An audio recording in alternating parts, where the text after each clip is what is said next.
Seigneur Jésus, c'est par la présence et la puissance du Saint-Esprit dans le cœur de tes enfants que le monde doit reconnaître son péché, celui d'avoir rejeté, et que les pécheurs doivent être amenés à se séparer du monde pour te recevoir.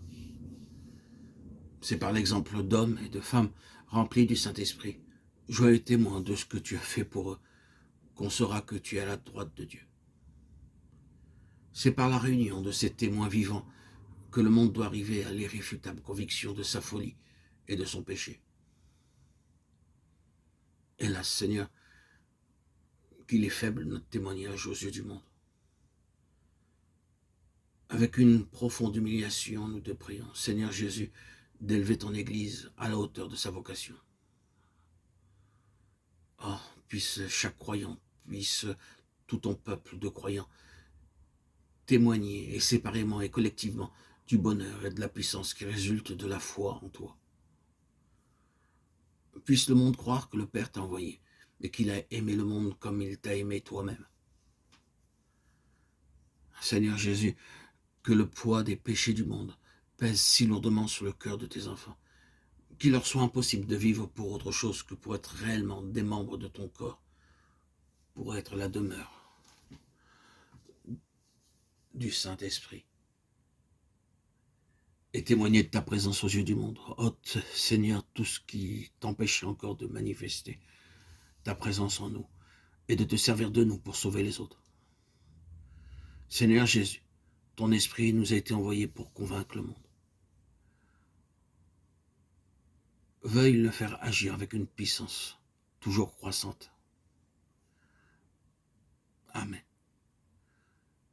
Le grand péché du monde est l'incrédulité, le péché qui rejette Christ. C'est là l'esprit du monde.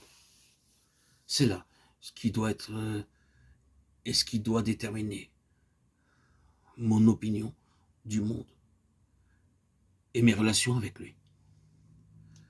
Par sa nature même, le monde est porté à rejeter Christ.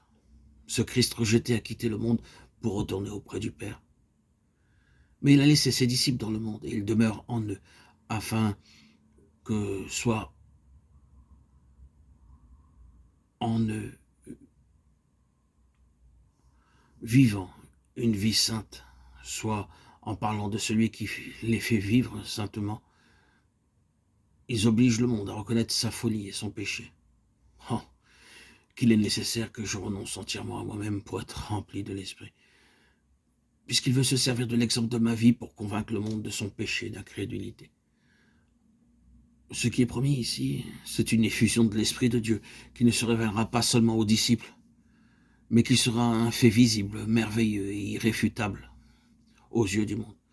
N'est-ce pas là ce qu'il nous faut aussi, que l'Esprit de Dieu soit envoyé aux croyants avec tant de puissance, que tout le monde reconnaîtra la présence de Christ en eux et qu'il croira aussi que Jésus est à la droite de Dieu. Pour que le monde puisse se convaincre de la vérité du christianisme, il faut qu'il commence par être convaincu de péché. C'est le péché seulement qui fait comprendre Christ.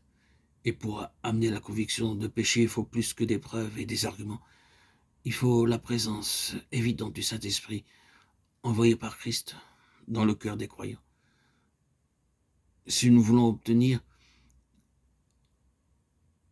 nous devons demander au Père, persévérance et foi, que selon les richesses de sa gloire, il nous accorde la grâce d'être puissamment fortifié par son esprit dans l'homme intérieur.